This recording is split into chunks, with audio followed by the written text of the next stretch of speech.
Dear students, ये आज BCom part first ABST first paper financial accounting की class चल रही है। इसमें मैंने आपको इंश्योरेंस क्लेम का चैप्टर करा रहा हूँ। देखिए, एक और नया क्वेश्चन मैं ले रहा हूँ लॉस ऑफ स्टॉक पॉलिसी से संबंधित। अच्छा क्वेश्चन है ये, 10 नंबर का क्वेश्चन एग्जाम में आ सकता है। छोटा सा पॉइंट है इसमें, लेकिन बहुत इंपॉर्टेंट क्वेश्चन है। देखिए, ये कह रहा है कि 20 फरवरी 2014 को राधा के रेडीमेड वस्त्र व्यापार के भवन में आग लग गई। ठीक है, 15,600 रुपये। देखिए, एक तो सबसे इम्पोर्टेंट बात, 20 फरवरी 2014 आपको ध्यान रखना है। ठीक है, समस्त स्टॉक नष्ट हो गया। निम्न आंकड़ों की से हानि की राशि की गणना कीजिए। अब देखिए, डेट तो मैंने बार बार मैं कह रहा हूँ, जब भी इस तरह के क्वेश्चन स्टार्ट करें आप इंश्योरेंस क्लेम किससे संबंधित, चाहे वो stock loss of stock policy से रिलेटेड हो और चाहे कॉन्सिक्वेंशियल लॉस परिणामी हानि वाले क्वेश्चन हो, सभी में डेट ऑफ फायर बहुत इंपॉर्टेंट है। तो डेट ऑफ फायर हम 20 फरवरी 2014 ले रहे हैं। देखिए, इसमें जो अपने पास ईयर है 1 अप्रैल से स्टार्ट होने वाला है। ओपनिंग स्टॉक 1 अप्रैल को दिया हुआ है, इसका मतलब फाइनेंशियल ईयर है। और 2000 फरवरी 2014 का मतलब हो गया ये 13-14 का साल हो गया है ना। फाइनेंशियल ईयर 13-14 हो गया। तो 13-14 में ये एंड में आ गया, फरवरी 2014 है ना। तो अपन को 13-14 के लिए क्या बनाना पड़ेगा मेमोरेंडम ट्रेडिंग अकाउंट हमको 13-14 के लिए बनाना पड़ेगा। किस डेट से किस डेट तक?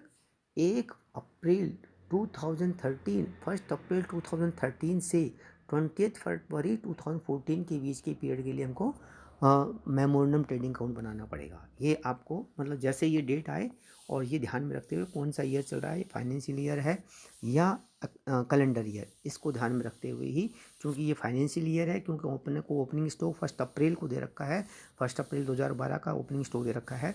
तो इसलिए इसका मतलब 13-14 फाइनेंशियल ईयर के लिए हमको मेमोरेंडम ट्रेडिंग अकाउंट बनाना है।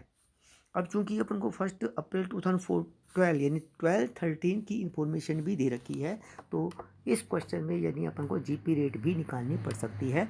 अब इंफॉर्मेशन पर डिपेंड करता है। देखिए, हमने 1 अप्रैल 2012 को ये ओपनिंग स्टॉक लेंगे, 12-13 का ट्रेडिंग अकाउंट बनाते हैं, normal trading account. Memorandum trading account बनेगा जिस ईयर में आग लगी है। आग कौन सी ईयर में लगी है?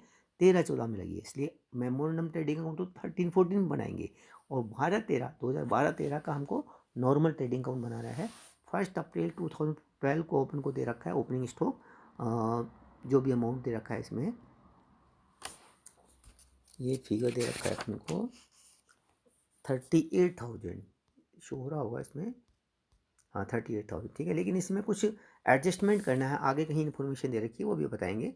ठीक है, और नेट परचेजेस लिख देंगे 2 में, सेल्स लिख देंगे 22 में। ठीक है, वैल्यू स्टॉक ये क्लोजिंग स्टॉक हो गया। अब इसमें कह रहा है कि purchases less return since 1 April 13 to जो डेट ऑफ फायर, ये 13-14 जो ईयर के लिए हम मेमोरेंडम ट्रेडिंग अकाउंट बनाएंगे उसमें हम परचेज को लिख देंगे। और इसमें सेल्स रिटर्न, ये सेल्स लेस रिटर्न, ये 1 अप्रैल 2013 से डेट ऑफ फायर तक यानी 13-14 ईयर जो हम मेमोरेंडम ट्रेडिंग अकाउंट बनाएंगे उसमें हमको सेल्स को शो कर देंगे। अब आती है इसमें मेन जो टेक्निकल प्रॉब्लम क्वेश्चन की है, it was the practice in the business to value stock at cost less 5%। ठीक है, ये तो इंग्लिश में पढ़ दिया, मैं हिंदी में भी पढ़िए बता दूंगा। अर्ली इन 2013 प्राइसेज वर, ये इंपॉर्टेंट बात आ गई, रेज्ड बाई 10%, ये बहुत इंपॉर्टेंट बात आ गई। मैं अगले अगले पेज पे जा रहा हूँ इसमें। अब देखिए, हिंदी में भी देख लीजिए, कह रहा है व्यापार में स्टॉक को 5% कम मूल्यांकन करने की परिपाटी थी, यानी स्टॉक का वैल्यूएशन 5% कम पर कर रखा है।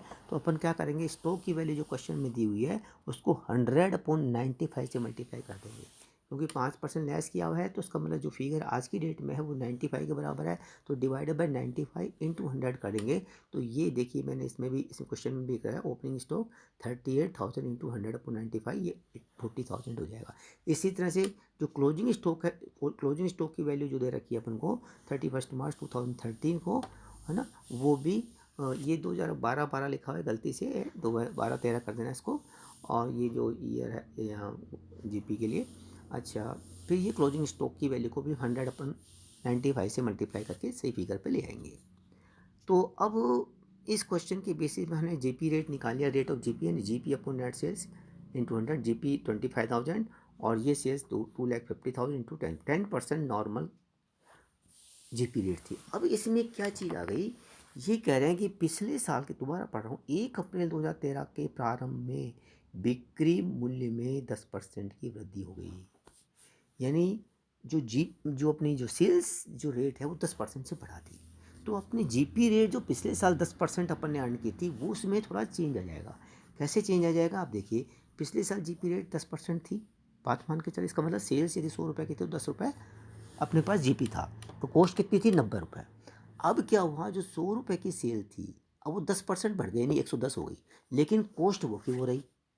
तो हमको जीपी रेट निकालने के लिए क्या करना पड़ेगा, तो सेलिंग प्राइस तो 100 + 10 यानी 110 हो गई। ये 110 इसमें लिख दी यहाँ पर, ये देख लें, इसमें शायद प्रॉपरली आई नहीं है, इसमें 110 आएगा, है ना। और फिर हम उसमें से कॉस्ट कॉस्ट कितनी थी, पिछली बार 10% जीपी होने की वजह से 90 रुपये कॉस्ट थी, तो 90 रुपये इसमें से लेस कर देंगे। ये मैं चाहे दोबारा भेज दूंगा, इसमें 110 दिख रहा है, और ये 90 दिख रहा है, और इसमें से लेस कर दिया तो 20 रुपये का अपन को जीपी हो गया। ठीक है, तो जीपी रेट कैसे निकालेंगे अब, 20/110, 20/110। ये बहुत इंपॉर्टेंट है, ये नॉर्मल 2-3 बार करोगे तब ध्यान में आएगा। 18.18% अपने क्या हो गया, इसमें जीपी रेट हो गई। अब मेमोरेंडम ट्रेडिंग अकाउंट जब बनाएंगे तो क्लोजिंग स्टॉक तो यहाँ से ले लेंगे 25,000, यहाँ ओपनिंग स्टॉक आ जाएगा। सेल्स परचेज क्वेश्चन में दे रखी है, सेल्स दे रखी है, तो सेल्स जो अपने को दे रखी है 2 लाख का 18.818%, ये जो रेट आई यहाँ पर, ये वाली रेट, इस रेट के बेसिस पर यहाँ जीपी निकालेंगे और balance sheet figure closing stock उन डेट ऑफ हायर आ जाएगा 56,360। इसमें सालवेज स्टॉक लेस कर देंगे। अमाउंट ऑफ पॉलिसी क्वेश्चन में दिया नहीं है, तो हम यही इसी का क्लेम प्रस्तुत कर देंगे, यही हमारा आंसर हो जाएगा। तो ये जो इम्पोर्टेंट इस क्वेश्चन में जो है वो जीपी रेट निकालना है, बहुत इंपॉर्टेंट बात है ये। नॉर्मली ये बच्चे मिस्टेक करते ही हैं, तो ध्यान रखने वाले, पूरा 10 नंबर का क्वेश्चन आ सकता है, 20 का तो नहीं बनेगा, ये 10 नंबर का क्वेश्चन बन सकता है, तो आप इसे थोड़ा ध्यान से रखें। थैंक यू वेरी मच, आज के लिए इतना ही है।